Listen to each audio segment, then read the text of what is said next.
On a sunny summer day, the Appleton family seemed to be living in paradise. Craig, the devoted father, sipped his coffee while his glamorous wife, Diana, lounged by the pool, and their lively daughter, Lisa, chased butterflies with glee. The day began with warmth and joy, but in a split second, everything changed when Lisa tumbled into the pool, her cries for help echoing through the air. In that moment of panic, Craig, almost blind, desperately tried to save his daughter, while Diana coldly dismissed her cries. It was the gardener, Peter, who heroically jumped into the water and pulled Lisa to safety. Craig, heartbroken by Diana's indifference, began to see the true nature of his wife, a woman who prioritized her beauty treatments over his daughter's life. As tensions grew, a new hope entered their lives, a young, kind-hearted nanny named Carol. She brought light and love back into their home, winning the hearts of both Craig and Lisa. But as Craig's vision began to return, he discovered something more: a chance to reconnect with an old love, Rachel, and the son he never knew he had. In a twist of fate, Craig's life took a dramatic turn. Diana, consumed by greed and betrayal, tried to rob Craig of everything, but justice prevailed. Craig was finally able to see the world again, both literally and figuratively. He realized that true happiness was not in wealth or status, but in the love of a family that genuinely cared for each other. Craig, Rachel, Carol, and the children came together as a new united family, filled with love, music, and the promise of a brighter future. If you are not subscribed, I recommend you subscribe and activate the bell so you don't miss any videos. On a radiant summer afternoon, the Appleton family gathered on their sun-drenched patio, the air alive with warmth and the soft hum of distant cicadas. Craig, the patriarch, sat in the cool shade of the gazebo, a quiet figure draped in a robe, his eyes hidden behind a black bandage. With each sip of his coffee, he seemed to be savoring a moment of peace, a stark contrast to the scene unfolding around him. Nearby, his wife, Diana, lounged lazily on a sunbed, her figure flawless and every detail of her appearance meticulously perfect. Her long, doll-like eyelashes fluttered as she basked in the sunlight, a cocktail glistening in her hand. But the tranquility of the afternoon was soon interrupted by her sharp voice, cutting through the air like a knife. "Lisa, stop running around like that. Can't you sit still for just 5 minutes? You're such a troublesome child," Diana snapped, her irritation palpable as she directed her gaze at her stepdaughter. Lisa, a bright and energetic 7-year-old, was joyfully darting around the pool, her small net clutched tightly in her hands as she tried to catch a butterfly that danced just out of reach. With her curly brown hair bouncing and her chubby cheeks flushed with excitement, she looked every bit the little angel, though her stepmother's cold words did nothing to dampen her spirit. She had grown accustomed to Diana's indifference, her heart steeled against the lack of love that was so glaringly absent. As Lisa continued her playful pursuit, a magnificent butterfly with iridescent wings alighted gracefully on the pool's edge. Her eyes lit up with wonder, and she instinctively reached for her phone, eager to capture the fleeting beauty of the moment. Slowly, she crept closer to the pool's edge, her focus so intent on the delicate creature that she failed to notice the slippery ground beneath her feet. In an instant, her small body lost its balance, and she tumbled headlong into the water. Panic gripped Lisa as she struggled in the deep blue, her arms flailing wildly. The water, once a place of playful splashes, now felt like a cold, suffocating prison. "Daddy, Daddy, I'm drowning. Help me." Her desperate cries echoed across the patio, shattering the idyllic atmosphere. Craig, hearing his daughter's terrified pleas, leaped to his feet, his heart pounding in his chest. But his world was a blur, his vision nearly gone, and his steps were shaky and uncertain as he staggered toward the pool, hands outstretched, trying to find his way. "Diana. Diana, please. Can't you hear her? Help Lisa. I can't see anything, I don't know where I'm going." Craig's voice was thick with fear, each word a plea for his wife's help. But Diana remained unmoved, her body still sprawled on the sunbed, her gaze fixed on the sky above. She merely sighed, her tone dripping with disdain. I warned her to sit quietly, didn't I? Maybe this will finally teach her a lesson. Stop screaming and swim to the edge, Lisa. Just climb out on your own. As the seconds ticked by, Lisa's cries grew weaker, her tiny frame exhausted from the struggle. Craig, disoriented and desperate, continued to fumble his way forward, his heart breaking with each step. Yet Diana, the one person who could have easily saved her, remained frozen in place, her coldness a stark reminder of the fragile bonds that held the family together. The beautiful summer day, once so full of light and warmth, now felt unbearably heavy with the weight of unspoken words and the chilling indifference that hung in the air. Hearing Lisa's desperate cries for help, Gardener Peter didn't hesitate for a moment. He abandoned his lawnmower without a second thought and sprinted to the pool, diving headfirst into the water. With swift and strong strokes, he reached the terrified girl and pulled her to safety. Lisa, drenched and trembling with fear, bolted into her father's arms, clinging to him as tears streamed down her face. "Daddy, I was so scared. I only wanted to take a picture of the butterfly. Now my phone's gone too. I didn't mean for this to happen," she sobbed, her small body shaking. Craig held his daughter close, his heart aching at the sight of her distress. "It's all right, sweetheart. Phones can be replaced, but nothing is more important than your safety. We'll get you a new one, don't worry. I just need you to be more careful, okay? Please, stay away from the pool's edge, it's slippery, and you gave Daddy quite a scare." His voice was tender, each word meant to soothe her fears and assure her that everything would be fine. But the tender moment was abruptly shattered by Diana's fury. "You're such a pushover. Instead of coddling her, you should be disciplining her for disobeying. She nearly drowned and ruined an expensive phone, and yet you just let her off the hook. All you ever do is spoil her. And now she's completely out of control. When are you going to hire a nanny to deal with your daughter? I can't handle her anymore, she's insufferable and completely spoiled." Craig's face hardened as he turned to his wife, his voice steely and unyielding. "How dare you speak like that?" Lisa could have drowned, and instead of lifting a finger to help, you sat there and did nothing. If it weren't for Peter, who knows what might have happened. Lisa is just a child who's already lost her mother. I love her more than anything, and if you want to be part of this family, you'll have to accept that. Do you think that when we have a child of our own, they won't run around and make mistakes? And for the record, I am finding a nanny, but as you seem to forget, I'm blind now. Everything is harder, but I'm doing the best I can." Diana's anger faltered under the weight of Craig's words, leaving a tense silence in its wake. The golden warmth of the day now felt heavy with the strain of unspoken conflicts, as Craig's heart ached with the realization of just how fractured their family had become. Meanwhile, Lisa, still clutching her father, found comfort in his unwavering love, even as the cracks in their family grew deeper. Realizing she had crossed a line, Diana softened her tone, quickly retreating from the edge of the argument.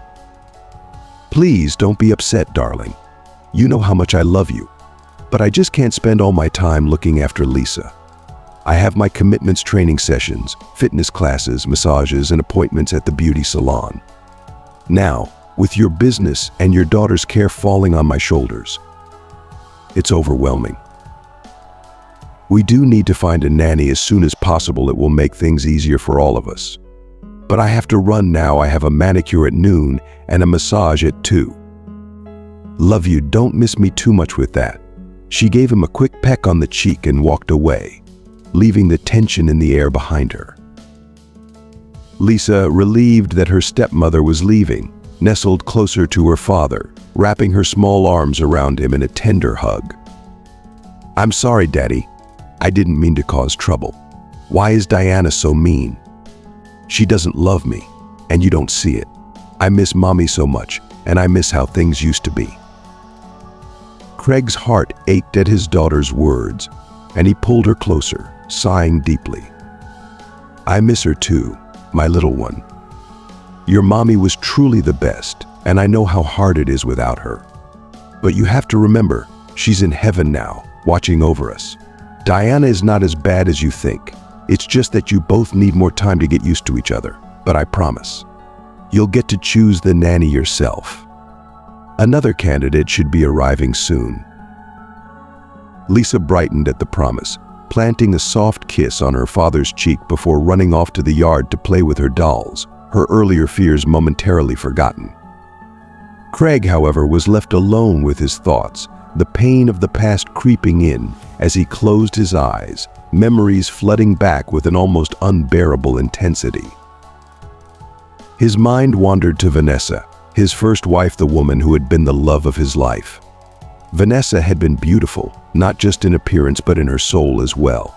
She was an incredible homemaker, nurturing and loving, and she had come from a respectable family. But most importantly, she loved Craig with a depth that had seemed unbreakable. They were supposed to grow old together and share a lifetime of memories, but fate had cruelly intervened. 2 years had passed since Vanessa's tragic death, but the wound was still fresh in Craig's heart. It had all begun after Lisa's birth, when Vanessa's health started to deteriorate in ways no one had anticipated. Her vision began to fail first, followed by her memory, until eventually her arms and legs no longer obeyed her will. Watching his vibrant, beautiful wife transform into a helpless invalid had been a nightmare. She became bedridden, her life slowly slipping away, and Craig was powerless to stop it. Despite spending a fortune on every possible treatment, nothing could reverse the cruel progression of the genetic illness that claimed her. Craig had howled in despair, his helplessness tearing at him as Vanessa faded before his eyes. The pain of losing her, of being unable to save the woman he adored, was something he could never forget. Now, with Lisa by his side and Diana in his life, Craig knew he had to keep going, but the memories of the past haunted him. He wondered if he would ever truly heal, or if the loss of Vanessa would forever leave a void that nothing could fill. As he sat there, the summer sun warm on his face, the echoes of a life that might have filled his thoughts, a poignant reminder of love, loss, and the enduring ache of a heart that had once been whole. After Vanessa's funeral, their daughter, Lisa, became a shadow of the lively child she once was. She withdrew into herself, spending countless hours crying in her room, her tiny heart shattered by the loss of her beloved mother. The grief was overwhelming, and even as time passed, she continued to mourn, clinging to the memories of a mother who had loved her so deeply. Craig, too, was engulfed in sorrow, convinced that he would never again be able to open his heart to another. The idea of finding happiness with someone else seemed impossible, his love for Vanessa too profound to ever be replaced. But life has a way of surprising us, often when we least expect it. One evening, at a business dinner held in an upscale restaurant, Craig's world shifted. As he sat among colleagues, his eyes were drawn to a woman at a nearby table. She was captivating Diana, a vibrant young woman with an infectious energy, sitting with a friend, sipping martinis, and laughing with a carefree abandon that was both alluring and contagious. The business meeting gradually dissolved into a more relaxed gathering, and soon, the room was filled with music and the soft glow of dimmed lights. Before long, Craig found himself on the dance floor, swaying to a slow, intimate rhythm with Diana in his arms. He was powerless against the allure of her youthful beauty and the magnetic pull she seemed to exert over him. That night marked the beginning of their whirlwind romance, one that quickly culminated in a swift wedding. Diana wasted no time making herself at home, stepping into her new role with the confidence of someone born to lead. She issued orders, managed the household staff, and assumed control with a level of assertiveness that left no room for doubt she was the new mistress of the house. Yet, despite her efforts to establish herself, one relationship remained strained from the start: her connection with Lisa. The tension between stepmother and stepdaughter was palpable, and it wasn't long before their mutual animosity boiled over into open conflict. Craig, in his heart, had initially dismissed these tensions as nothing more than the jealousy of a young girl struggling to adjust to her father's new marriage. He was certain that, with time, Lisa would come to accept Diana, and peace would be restored. But as the months turned into years, it became clear that this was more than just a phase. Even after 2 long years, the situation had not improved. If anything, it had worsened. Diana and Lisa's relationship had devolved into a series of bitter exchanges, their once peaceful home now a battleground. The tension in the household reached a boiling point just 2 weeks ago when a tragic incident occurred that shook Craig to his core. Their driver, Tim, had requested time off for personal reasons, leaving Craig to take the wheel himself. That day, work had kept him late, and as he walked to his car in the dimly lit parking lot, the air thick with the weight of another long day, he was suddenly ambushed. 3 men, their faces hidden in the shadows, attacked him from behind. Craig fought back with every ounce of strength he had, but the odds were against him. One of the attackers pulled out a can of pepper spray and unleashed it directly into Craig's eyes. The searing pain was instant and unbearable, blinding him. Fortunately, the sound of an approaching police patrol car sent the thugs fleeing into the night. However, the damage had been done. The pepper spray had caused severe burns to Craig's eyes, leaving him nearly blind. Now, he was forced to navigate his world in darkness, either with the help of black sunglasses or a blindfold, while enduring a grueling regimen of treatments in the hope of restoring his vision. The doctors had told him that if the medications failed, surgery would be the only option left. This uncertain future loomed over Craig, a source of constant anxiety. The possibility of regaining his sight offered a glimmer of hope, but the fear of permanent blindness gnawed at him, a relentless reminder of how precarious his situation had become. For a time, Craig found himself almost completely incapacitated. A man who had once thrived on his independence was now bound to his home by the cruel twist of fate. It was a bitter pill to swallow, especially for someone who had always prided himself on his ability to navigate the complexities of business with ease. What frustrated him most was the nagging question that haunted his thoughts: who had he wronged so deeply to deserve such a brutal attack? He couldn't recall any recent conflicts severe enough to justify such violence. As he adjusted to his new reality, Craig was forced to manage his company from afar, conducting business over the phone and through online meetings, his once bustling life now confined to the walls of his home. To his surprise, Diana stepped up in ways he hadn't anticipated. She quickly immersed herself in the business, taking on responsibilities that Craig hadn't expected her to handle so adeptly. Her sudden dedication was unexpected, and while it relieved some of Craig's burdens, it also added another layer of complexity to his already strained relationship with her. One afternoon, Craig's thoughts were interrupted by a soft, pleasant voice that brought a momentary reprieve from his worries. "Good afternoon, are you Craig Appleton? My name is Carol. I'm here about the nanny position. We had an appointment for noon." Craig smiled, unable to see the woman standing before him, but something in her tone made him feel at ease. He imagined she must be a warm and kind young woman, someone with a gentle presence. He began his interview, his voice carrying the weight of a father's concern. "Carol, how old are you? Have you been working with children for long? Do you have recommendations from your previous job? And what kind of education do you have? My daughter means the world to me, and I want to make sure she's in the care of someone truly capable." There was a brief pause before Carol responded, her voice tinged with a mix of honesty and vulnerability. "I'm afraid I might not be what you're looking for. I'm 23, and I don't have any formal recommendations.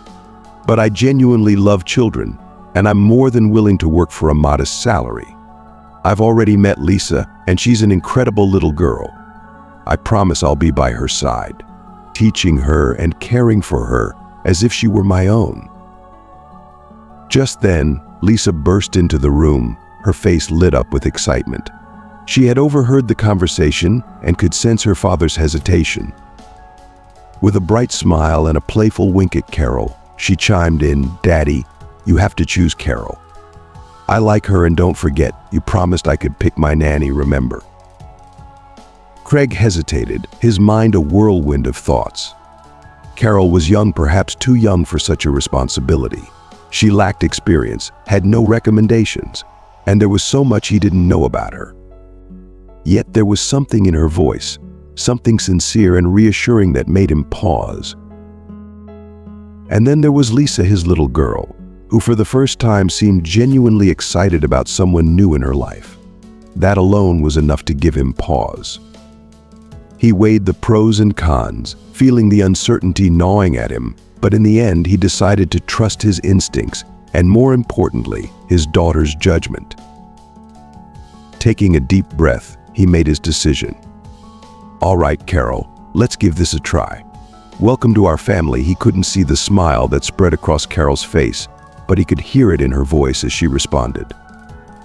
And for the first time in a long while, Craig felt a glimmer of hope, uncertain but willing to take the leap of faith, trusting that maybe, just maybe, things would work out for the better. "All right, Carol, you're hired. But let's start with a trial period to ensure everything goes smoothly," Craig said, his tone firm but kind. "You can begin immediately. In Lisa's room, you'll find a schedule of her lessons and daily routines. Your responsibilities include taking her to dance and drawing classes, walking with her, assisting with her homework, ensuring she eats properly, and reporting any changes in her health directly to me. Is everything clear?" Carol nearly burst into tears of joy. She had desperately needed this job. "Thank you, Mr. Appleton. You won't regret it. I'll give it my all."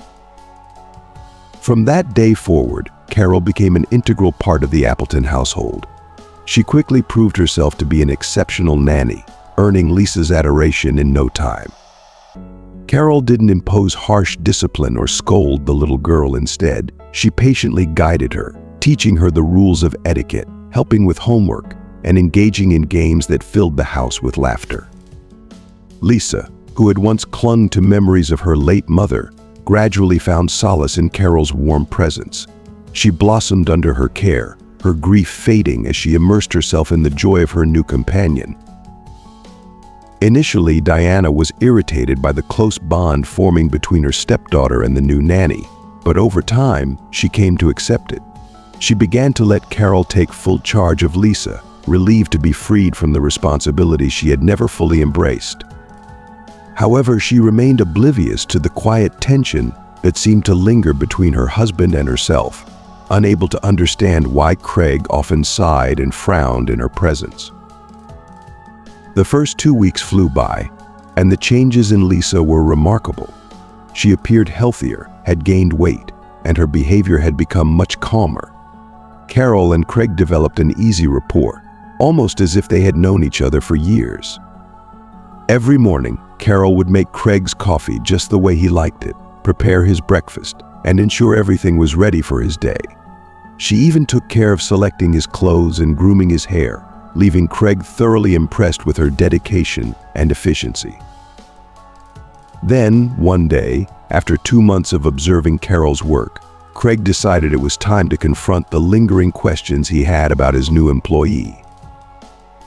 "Carol," he began, his voice gentle yet probing, "I've noticed that there's something you haven't shared with me. You've been doing an amazing job as a nanny, but I still don't know much about who you are. Please, tell me the truth. What led you to take this job? You can trust me." Carol hesitated, the weight of her past pressing heavily on her. She had kept her secrets locked away, but now, faced with Craig's sincere inquiry, she knew it was time to reveal her story. Finally, after a long silence, she spoke, her voice tinged with pain and vulnerability. "My full name is Carol Moraz," she began. 3 years ago, I was working as a cook in a city restaurant. It was there that I met a young man, and we fell deeply in love. It was a whirlwind romance, and I truly believed we would spend the rest of our lives together. But one day, without warning, he disappeared. I waited for him, hoping he would return, but he never did. I was left alone, pregnant, and with nowhere to turn. After I gave birth to Lisa, I lost everything: my job, my home. I was homeless, with a newborn in my arms, desperate and scared. When I saw the advertisement for this nanny position, it felt like a lifeline. I was incredibly fortunate that you chose me, Mr. Appleton. As she finished her story, Carol's eyes welled up with tears, but she held her composure. Craig listened intently, his heart heavy with the realization of how much she had endured. He had sensed from the beginning that there was more to Carol than met the eye, and now that her story was out in the open, he felt a deep sense of compassion and respect for the young woman who had bravely taken on the responsibility of caring for his daughter, despite her struggles. "Thank you for sharing that with me," Carol, Craig said softly. "I appreciate your honesty, and I admire your strength. You're more than just a nanny, you've become an important part of our family. And don't worry, we're here for you, just as you've been here for Lisa." Carol nodded, a mixture of relief and gratitude washing over her. She had feared judgment, but instead she found acceptance. The bond between her and the Appleton family had grown stronger, built not just on her role as a nanny, but on the trust and understanding that had finally been established. Craig listened carefully to Carol's confession, absorbing every word with a calm and understanding demeanor. When she finished, he gently responded, "Carol, you shouldn't have felt the need to keep this a secret. You're a good person, and I wish you had told me everything from the start. We all have our pasts, and we all make mistakes. I'm not here to judge you. In fact, I admire your strength and determination. Lisa loves you, and from what I've seen, you've become an exceptional mother figure to her. Don't worry, Carol, you're doing a wonderful job." Carol felt an overwhelming sense of relief. Craig's words lifted the weight she had been carrying, and from that moment on, their bond deepened. They spent more time together, talking about their lives, sharing thoughts, and supporting one another in ways neither of them had anticipated. Carol became more than just a caregiver, she became a true member of the Appleton family. She treated Lisa with the care and affection of a mother, and Craig began to see her in a new light, as someone who had brought love and warmth back into his life.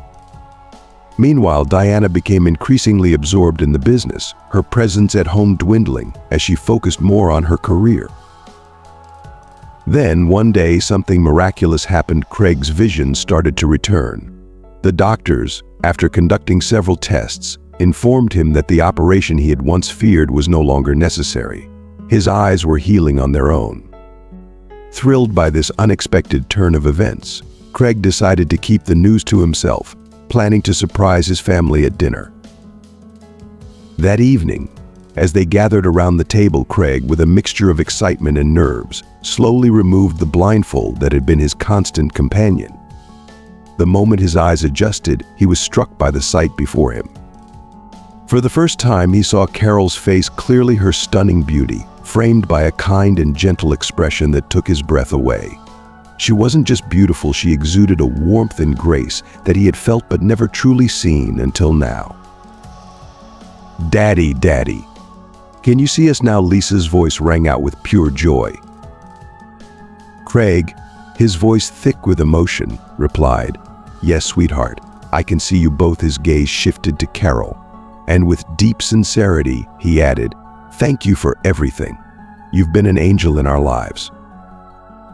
At that very moment, Diana walked into the room, fresh from another business trip. She froze at the sight before her. Craig, without his blindfold, looking at Carol with a tenderness she hadn't seen in years. A wave of emotions washed over her: jealousy, regret, and a sudden, painful realization.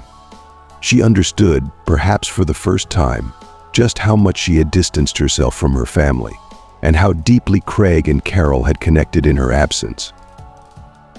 The dynamics within the Appleton family shifted dramatically after that day. Diana, coming to terms with the reality of her situation, chose to focus entirely on her business. Over time, she moved out of the family home, leaving behind a life she no longer felt a part of. Craig, now fully recovered and with a newfound clarity, knew what he wanted. Recognizing the love and devotion Carol had shown to both him and Lisa, he proposed to her. They were married in a small, intimate ceremony surrounded by close friends and family. Lisa was ecstatic to have Carol as her new mother, and the three of them formed a close-knit, loving family. The once fractured home was now filled with laughter, warmth, and the promise of a bright future together. Yet life has a way of stirring the past when we least expect it. One morning, after Carol had taken Lisa to school, she returned home with someone unexpected: Rachel. Craig, still recovering from his eye injury, could only make out a blurry silhouette of the visitor. But as the light scent of floral perfume filled the room, and a voice, as soft and melodic as a bell, reached his ears, memories came rushing back. The voice hadn't changed at all. "Craig, is it you?" Rachel's voice was laced with a mix of surprise and emotion. "When Carol told me yesterday that you wanted to see me, I couldn't believe it. And look at you. You've changed so much. You've become so strong and commanding. What happened to you? Why did you want to see me? And why are you wearing a black bandage over your eyes?" "Are you sick, Craig?" she asked, concern evident in her tone. Her words hit Craig like a wave, bringing tears to his eyes. He reached out, taking Rachel's hand in his own, feeling the softness of her skin, the long, delicate fingers that once played the piano so beautifully. Overcome with emotion, he began to kiss and caress each finger, his voice trembling as he whispered, "My dear Rachel, how happy I am to see you again, to breathe in your scent. We were such fools to let each other go back then. You ask what happened to me. 2 weeks ago, some thugs attacked me, spraying pepper spray directly into my face. Now I'm almost blind, I can only see blurry shapes. The doctors say I'll need surgery to restore my vision, but that's not what matters right now." Craig's voice grew even softer as he continued, "Carol told me you have a son, Adam. Rachel, please, tell me the truth. Do I have a son?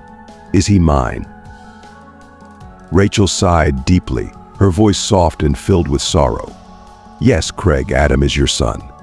I haven't been with anyone else since you. No matter how hard I tried to forget you, to move on, I couldn't. But life hasn't been kind to me, Craig. They took my little boy from me, and my heart is breaking. I can hardly sleep. I just sit outside the orphanage, watching as Adam waves to me from the window. What did I do to deserve this? I've never hurt anyone. But that vile man, he's destroyed my life. He's bribed everyone to make sure I suffer as much as possible. I'm so desperate that I'm about to give in to his demands, just to get my son back. There's no other way, Craig." Rachel's words hung in the air, heavy with pain and desperation. Craig's heart ached as he listened, realizing the depth of the turmoil she had endured.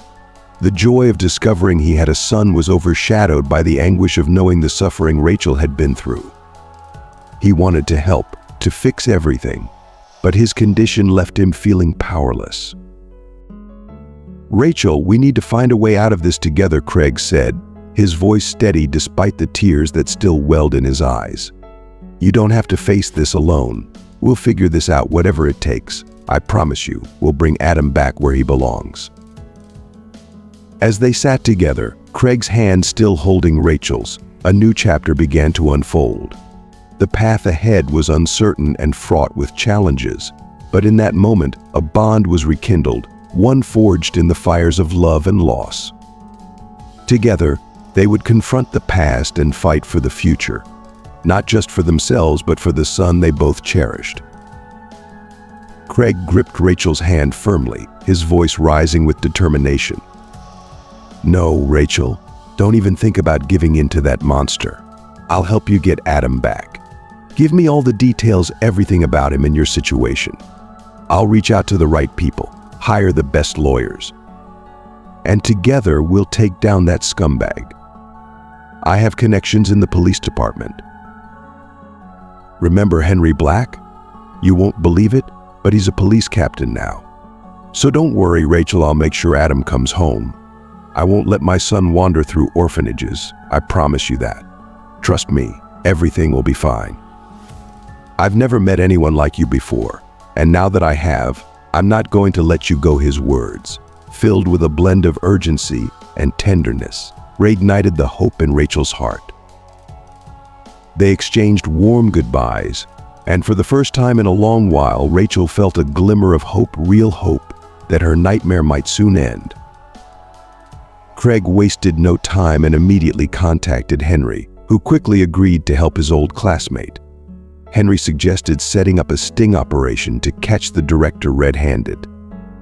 Rachel's role was crucial. She would have to call the director and pretend to agree to his vile demands, arranging a meeting where he could be caught confessing to his crimes. They equipped her with a microphone, ensuring every word would be recorded. Though the thought of confronting the man who had caused her so much pain was terrifying, Rachel knew she had to do whatever it took to save her son. Gathering all her strength, Rachel dialed the director's number, her hand trembling as she forced herself to remain calm. He answered with a sneer. "So, you finally came to your senses, you stubborn girl? Or is there another reason you're calling?" Rachel's anger flared, but she suppressed it, forcing her voice to remain soft and compliant. "Edward, please, I'm begging you, give me back my son. I'll do whatever you ask. Let's meet, just tell me when and where." His voice oozed with smug satisfaction. "Tomorrow, 6 in the evening, in my office. There's a comfortable couch where we can discuss things. I'll be waiting for you, my sweet little bird." The words made Rachel's skin crawl, but she held herself together, knowing what was at stake. The next day, she prepared for the encounter with the director, dressing provocatively, at least as provocatively as she could manage. She chose a blouse with a plunging neckline, a tight pencil skirt, and high heels that clicked ominously on the floor as she walked. She applied an extra layer of lipstick to her already full lips, carefully concealed the recording device, and made her way to the director's office on legs that felt like they might give out beneath her. The plan was simple but dangerous. If the situation spiraled out of control, Rachel was to open the window, her signal that things had gone wrong and that she needed immediate help. With each step, her resolve hardened, knowing that she was doing this for Adam, for her son who deserved a life free from fear and manipulation. As she entered the building and approached the director's office, Rachel took a deep breath, steeling herself for what lay ahead. The door loomed before her, a barrier between her and the man who had caused her so much suffering. But this time, she wasn't just a victim, she was armed with the knowledge that Craig, Henry, and a team of professionals were waiting to bring justice. She knocked on the door, her heart pounding in her chest, ready to confront the man who had taken everything from her, determined to reclaim her life and her son's future. Rachel knocked on the door and stepped into the office, her heart pounding as she faced the man who had caused her so much pain. The director, Edward, was lounging in his chair, a predatory grin spreading across his face as he looked her up and down with a lecherous gaze. "Good evening, my little bird," he sneered. "I see you finally come around. Good job. It's been a while. And look at you, what an appetizing body. I'm burning up just looking at you. Come on now, take off your clothes and let me admire you." Rachel felt a wave of nausea at his audacity, momentarily frozen in place by the sheer brazenness of his demand. The fear of what might happen next gripped her, but the thought of Adam and the operatives waiting just outside fueled her resolve. She forced herself to maintain composure, reaching for the champagne and sweets she had brought with her. "Edward, why rush? I can't just jump into things like that. Let's have a drink first, relax a little." Edward didn't protest. He quickly uncorked the champagne, pouring the alcohol into glasses with a smirk that made Rachel's skin crawl. She knew she had to act quickly to get him to talk before things escalated further. As she handed him a glass, she carefully broached the subject that had brought her there. "Edward, before we..." You know, I need to be sure that you'll keep your word and give me back my son. Can you promise me that?" Edward's grin widened, his arrogance practically oozing from every pore. "You should have been more agreeable from the start, Rachel. Then none of this would have happened. No one says no to me. Do you think my secretary and the physical education teacher work here out of the kindness of their hearts? No, they're smarter than you, they agreed. And now they enjoy excellent salaries and bonuses. But you, well, let's just say you needed a little lesson in obedience." He leaned back in his chair, sipping his champagne with a self-satisfied smirk. "I have a good friend in the guardianship office, someone who owes her position to my patronage. She made sure your boy ended up in that orphanage, and I took care of the rest. Hired some thugs, planted witnesses. Money makes the world go round these days. And as for you, I wanted you. The more pleasure you give me, the quicker you'll get your son back. So are you feeling relaxed now? Go on, take off your clothes." Rachel's heart raced as she realized she couldn't delay any longer. The situation was spiraling out of control, and she needed to act fast. With trembling hands, she pretended to unbutton her blouse, all the while edging closer to the window. When she reached it, she threw it open, a clear signal to the officers waiting outside. She prayed silently, her heart in her throat, and waited for the police to arrive. But Edward, sensing her hesitation, lost what little control he had left. With surprising speed for his age, he lunged at her, his hands grabbing at her blouse, trying to tear it from her. The shock of his aggression sent Rachel into a panic, and she began to scream and fight back, repulsed by his touch. She pushed him away with all her strength, but Edward, now fully enraged, started shoving her back, knocking over everything on his desk in the process. "Shut up, you fool," he snarled. "There's no one here to help you. Even the janitor's gone. Why are you fighting me? Have you lost your mind?" Just as Rachel feared she would be overpowered, the door burst open, and the room flooded with police officers, led by Henry Black. "Stop right there," Henry shouted, his voice commanding as the officers quickly subdued Edward, pulling him away from Rachel. The director struggled, his face a mask of fury and disbelief, but it was no use, he had been caught in the act. Rachel collapsed into a chair, her whole body trembling with the adrenaline and fear she had been holding back. Henry approached her, placing a reassuring hand on her shoulder. "It's over, Rachel. You're safe now, and we'll make sure this bastard pays for what he's done." Edward, now handcuffed and furious, glared at Rachel as he was dragged out of the office, but his threats fell on deaf ears. The evidence was clear, and justice would finally be served. Rachel had taken the first step in reclaiming her life and her son, and with Craig and Henry's support, she knew that Adam would soon be back where he belonged, in her arms. As the door closed behind the officers, Rachel let out a shaky breath, her strength returning as the reality of the situation settled in. She had done it, she had faced down her worst fear, and come out the other side victorious.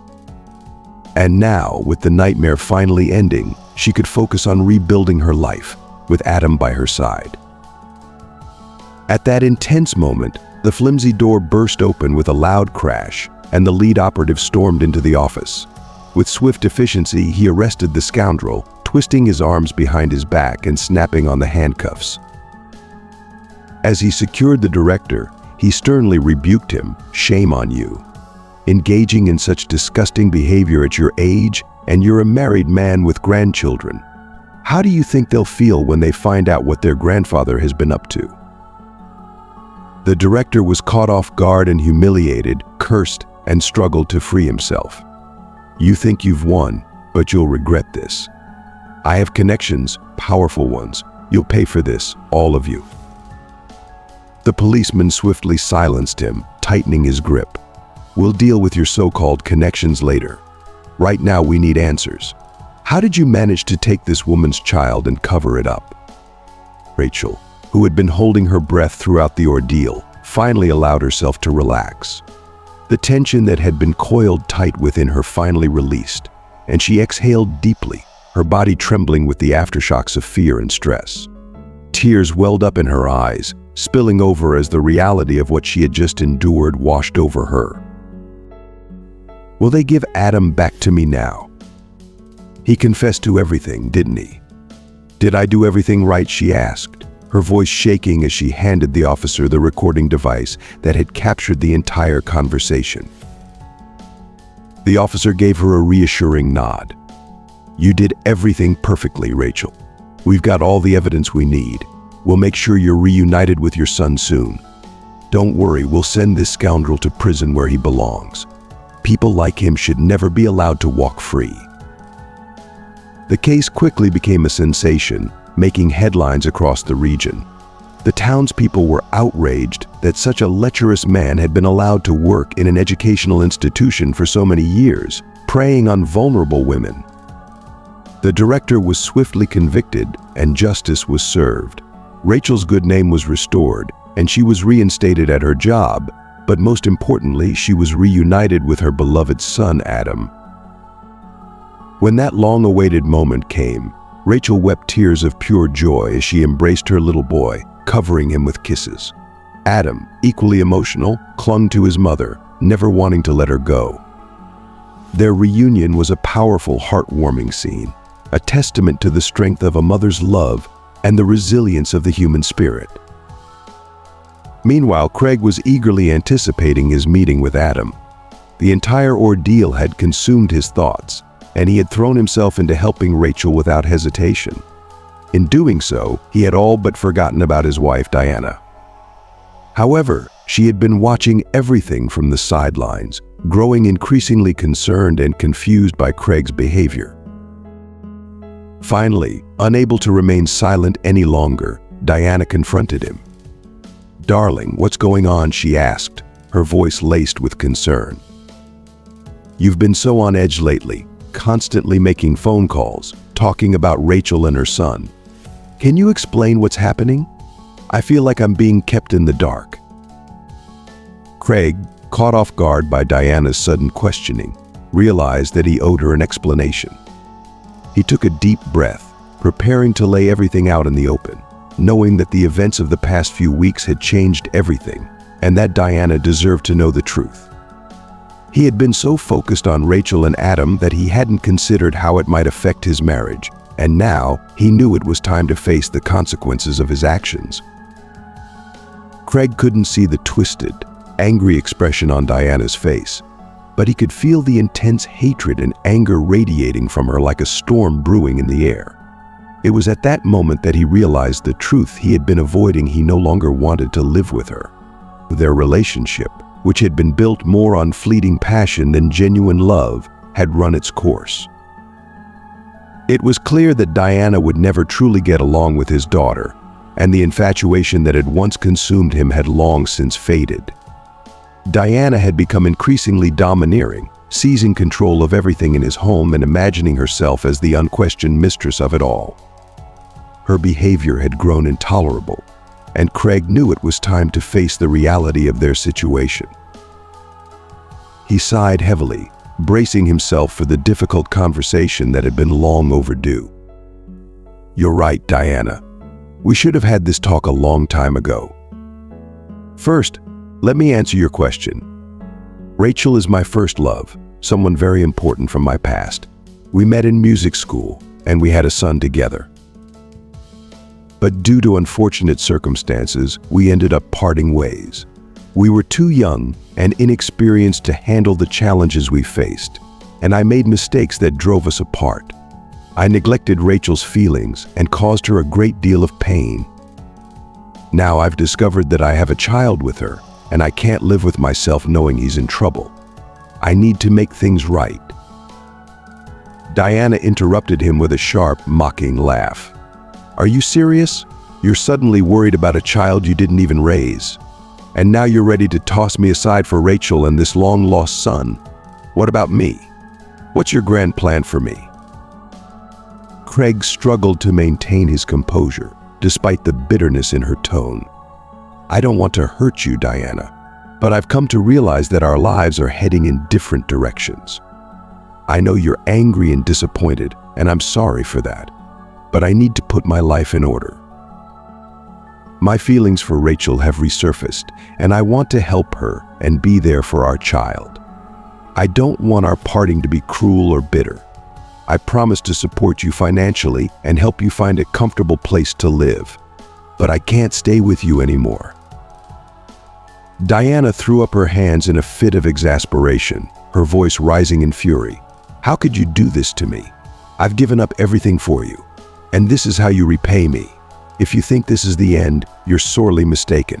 I'll make your life miserable, just you wait." Craig was stunned by the intensity of her reaction. He had hoped for a more amicable resolution, but Diana's response made it clear that things would not end peacefully. "I'm sorry, Diana. I never meant to hurt you, but I need to make amends for the past. I need to be there for Rachel and our son. I hope you can find your happiness, but I can't continue this life with you." With that, Diana stormed out of the room, her anger palpable as she slammed the door behind her. Craig was left alone, trying to calm his nerves and process the emotional upheaval that had just unfolded. The situation had become far more complicated and painful than he had anticipated, but he was resolute in his decision. He knew that reconnecting with his son and mending the relationship with Rachel was the right path for him. Despite the challenges ahead, Craig was determined to face them head-on and correct the mistakes of his past, ready to embrace the future with hope and a renewed sense of purpose. Craig, now blind and burdened by the weight of betrayal, couldn't hold back any longer. "So this is how you talk when I'm no longer the man who showered you with gifts, bought you gold, and tried to be a good husband? Now that I'm disabled, I'm not good enough for you? Fine then. We can say our goodbyes right now. I won't keep you any longer." Diana, realizing she had gone too far, quickly tried to shift her approach. "Honey, wait. Let's not do this. We both got angry and said things we didn't mean. Let's wait until you get better and recover before we have this conversation again. Please, don't rush into the surgery. The doctor said you should wait a month, not sooner. Otherwise, there could be complications. Come here, let me kiss you." But her words rang hollow, the insincerity dripping from her voice.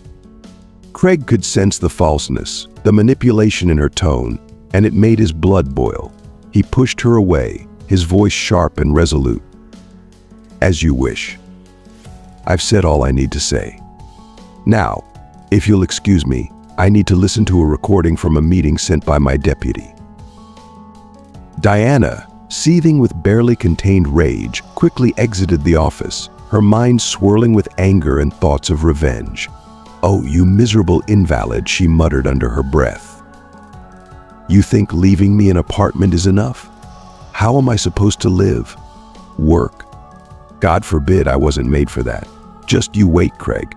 You'll regret this, and you'll remember me for a long time." Ignoring his wife's departure, Craig decided to consult a renowned professor about his condition. Rachel, ever supportive, offered to accompany him as a friend. Her kindness and genuine concern touched Craig deeply, providing him with much-needed comfort during this difficult time.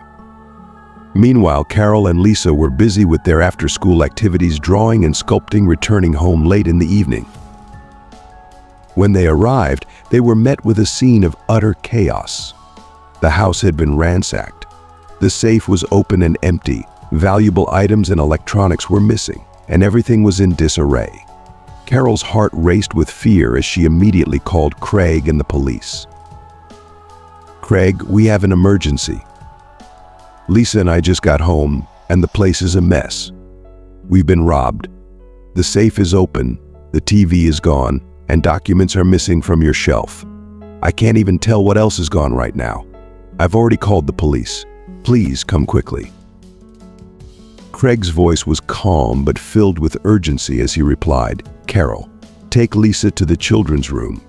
Lock yourselves in and don't open the door for anyone until I get there. I'll be there soon."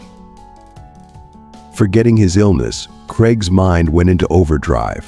He quickly accessed the security camera footage, and what he saw made his blood run cold. The video showed Diana, along with their driver, Tim, frantically ransacking the house.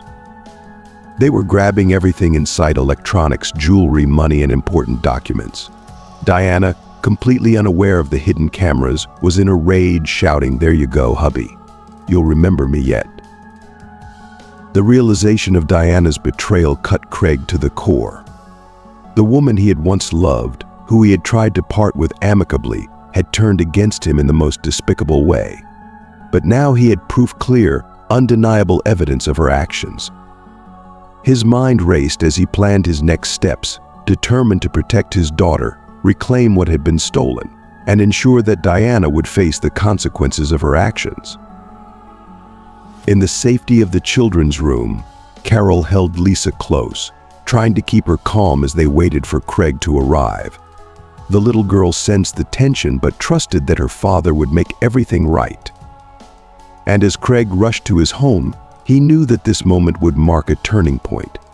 It was time to take decisive action to protect his family, to bring justice, and to finally rid his life of the toxic presence that had been poisoning it for too long.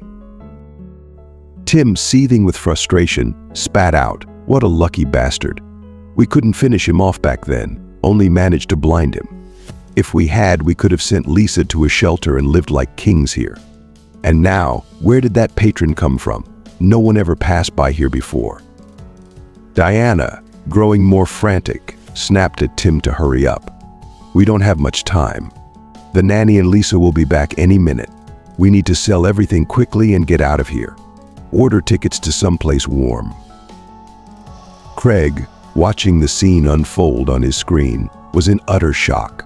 His worst fears had come true. Diana and Tim were not only thieves but had plotted against his life. The police, now armed with critical evidence, quickly arrived at the scene, dusting for fingerprints and launching a full-scale manhunt for the treacherous couple.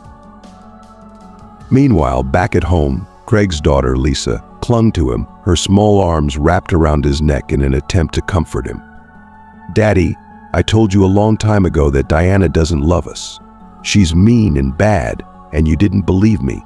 You'll kick her out now, won't you?" Craig kissed his daughter's forehead, his heart heavy but resolute. "You're growing up so fast, my little princess. Yes, Diana won't be living with us anymore. But I want to introduce you to someone special. Do you remember the nice woman who visited us once? Her name is Rachel, and she has a son named Adam. He's your brother. It's a long story, one you'll understand better when you're older. I hope you and Adam will get along well. As for Diana and Tim, they'll face justice. The police will make sure they're punished and sent to prison." Lisa looked up at her father, her eyes filled with concern. "Daddy, what did the doctor say? Will your eyes be able to see again?" Craig gently stroked her hair, reassuring her with a calm voice. "I'm scheduled for surgery on Monday. You and Carol will stay together, and Adam will be with you too. His mother, Rachel, will go with me to the hospital. Please listen to Carol and everything and be a good girl, okay?" The police acted swiftly, following the trail to Tim's apartment. They found the lovers attempting to hide, but there was no escape. The officers handcuffed Diana and Tim, dragging them off to the police station. Both now faced severe charges for their attempted harm against Craig and the theft from his home. Diana, once confident and arrogant, was now consumed by panic. The grim, gray walls of the holding cell, the filthy mattress, and the revolting gruel filled her with a terror she had never known. The reality of what awaited her finally sank in, and it was more than she could bear. She spent her days and nights in tears, cursing herself for her greed and foolishness. "What a fool I've been. Why didn't I just live peacefully? Now look at me, what have I done? Why did I ever get involved with Tim? I need to meet with Craig and beg him for forgiveness. He's kind, he'll forgive me. I'll do anything to avoid prison. I'll leave the city, go as far away as possible. Just please, not this." But it was too late for regrets. Diana's actions had sealed her fate. and the life she had schemed to secure was now slipping through her fingers, replaced by the cold, unforgiving reality of the consequences she had so carelessly invited upon herself. Craig, meanwhile, was focused on the future, his upcoming surgery, the new life with Rachel and Adam, and the safety and happiness of his daughter, Lisa. He knew that this chapter of his life was closing, but he was ready to face whatever came next, with the strength of those who truly loved him by his side. Meanwhile, Craig took decisive steps to close the chapter on his past, filing for divorce and leaving the legal hassles to his lawyer. With that burden off his shoulders, he focused on his health, heading into surgery with Rachel by his side. Back at home, Carol took care of the children, making sure they were safe and happy. Adam, at first shy and reserved, quickly warmed up to Lisa's lively and infectious energy. Her bubbly personality helped him feel at ease, and within a day, he felt right at home in the Appleton house. The two became fast friends, spending their days after school playing and laughing, always looking forward to their visits to see Craig in the hospital. The operation was a success, and soon, the moment everyone had been anxiously awaiting arrived: the removal of Craig's bandage. During this challenging time, the bond between Craig, Rachel, Carol, and the children grew stronger. They had become a close-knit, loving family, united by the shared experience of overcoming adversity. Lisa and Adam, understanding the seriousness of their father's condition, behaved admirably, always mindful not to cause him any stress. Their time with Carol was filled with joy and creativity, keeping their spirits high. Finally, the day came when Craig's bandage was to be removed. The anticipation in the room was palpable as the doctor carefully unwound the bandage. As the bright light hit Craig's eyes, he instinctively closed them, tears streaming down his face. Slowly, he began to open his eyes, and for the first time since the tragedy, he saw the world again. Colors, shapes, the faces of those he loved, it all came flooding back, filling him with an overwhelming sense of relief and gratitude. The doctor, after a thorough examination, was pleased with the results and informed Craig that he was ready to be discharged. With a broad smile on his face, Craig walked out of the office, his heart light and full of joy. When he saw Rachel waiting in the hallway, his eyes lit up and he couldn't contain his emotions. "My dear Rachel, I knew you hadn't changed at all over the years. You've only become more beautiful. The same lips, those curls, your long eyelashes, and that lock of hair you always tuck behind your ear, you're so beautiful. Finally, I can look at you, admire you every second, and see our son." I'm so grateful to Carol. I'll never forget how she brought us back together by playing our melody on the piano. I almost fainted when I heard it. It stirred something deep within me. "Did you write that yourself, Rachel? I'm so happy you're back in my life. I'm ready to sell this business. It's been nothing but a burden to me. Over the years, I've earned more than enough for our entire family to live comfortably for a long time. So, what do you say? Let's try to live the way we've always wanted in love, peace, enjoying each other and our beloved music. Are you okay with that?" Rachel's eyes filled with tears, not of sadness, but of overwhelming joy. She could hardly believe the words she was hearing, words she had longed for over so many years.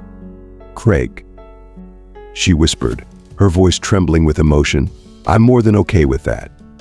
I've dreamed of this moment, of us being together again with our son. To live in peace, surrounded by love and music, it's everything I've ever wanted. I love you. And I'm so grateful we've been given this second chance." Craig gently took her hands in his, pulling her close. "I love you too, Rachel. More than words can express. Let's cherish this chance we've been given and make the most of every moment." As they embraced, the future stretched out before them, bright and full of promise. Their pasts, filled with pain and mistakes, were now behind them. What lay ahead was a life built on love, understanding, and the joy of being together as a family. The trials they had faced had only made their bond stronger, and now they were ready to start a new chapter, one filled with the happiness they both deserved. Rachel's tears of joy flowed freely as she embraced Craig, her heart swelling with emotions she had kept locked away for so long. "You're my little fool," she whispered, her voice filled with tenderness. "These are the words I longed to hear from you back then. I was so heartbroken when you chose money and business over our love and our shared passion for music. But now, hearing you say this, it feels like a dream come true. Of course I agree, I still love you, Craig." She pulled back slightly, looking into his eyes, her mind drifting back to their youth. "Do you remember when we first kissed? You played me the Moonlight Sonata, and afterward, we spent the entire night searching for the Big Dipper in the night sky, stealing kisses every chance we got. You wrapped me in your jacket and held me close, sheltering me from the rain. At that moment, I felt like the happiest girl in the world. Do you believe me? Let's go home, Craig. Everyone is waiting for us there." When they arrived home, Lisa was the first to notice the confidence in her father's stride as he stepped out of the car. Realizing that he could see again, she let out a joyful cry and ran toward him. "Hooray, Daddy, you're better. I'm so happy. Let's go inside quickly. We made you a cake, you're going to love it." Adam and Carol had helped with the baking, and now Adam stood shyly off to the side, uncertain and hesitant to approach Craig. They still hadn't had a proper conversation. Seeing this, Craig gently told Lisa to run ahead into the house, then turned his attention to the boy. "Well, hello, son," Craig said, his voice warm and welcoming as he approached Adam. "I'm so glad to finally see you and look at you properly. We look alike, don't we? The ears and that smile, they're mine. Did your mom tell you that I'm your dad? I'm so sorry that I didn't know about you sooner, that 9 years of your life passed me by. But now that we've found each other, I want to be a real father to you, the closest person in your life. I want you to know that I love you, son. I will never hurt you and I'll always support you in everything." Craig extended his hand, and after a moment's hesitation, Adam shook it firmly. Then, in a quiet voice, he said, "I'm glad you're with me now, Dad. And I see how Mom is smiling, she's happy." Overcome with emotion, Craig pulled Adam into a tight hug, holding him close. "Now we're all going to live together as one big family. I see you and Lisa are getting along well. She's your little sister, and you should always stick together and support each other through everything. Now, let's go inside and have lunch." From that day forward, the life of Craig Appleton, once a wealthy businessman known for his drive and ambition, changed completely. He became a different person, surprising everyone when he decided to sell his prosperous business. With the weight of his former life lifted, Craig threw himself into caring for his family and rediscovering his love for music. Every morning he approached the piano with a sense of peace and joy, playing his favorite melodies with renewed passion. Rachel, Carol, and the children thrived in the harmonious atmosphere that filled their home. The sounds of music, laughter, and love created an environment where they all felt truly happy and content. For Craig, this new chapter was the life he had always dreamed of, filled with the things that truly mattered: family, love, and the simple pleasures of sharing each day with the people he cherished most. As we come to the end of Craig Appleton's journey, we've witnessed the profound transformations that love, forgiveness, and the power of family can bring. From the depths of betrayal and loss to the rekindling of old flames and the joy of new beginnings, Craig's story is a testament to the resilience of the human spirit and the importance of cherishing what truly matters in life. So what have you learned from this story? Reflect on the lessons that resonated with you and think about how you can apply them in your own life. We'd love to hear from you. Comment below on one thing you've learned and how you plan to bring it into practice. If you enjoyed this video, please leave your comment below, and don't forget to like, share, and subscribe to our YouTube channel for more inspiring stories and life lessons. Thank you for watching.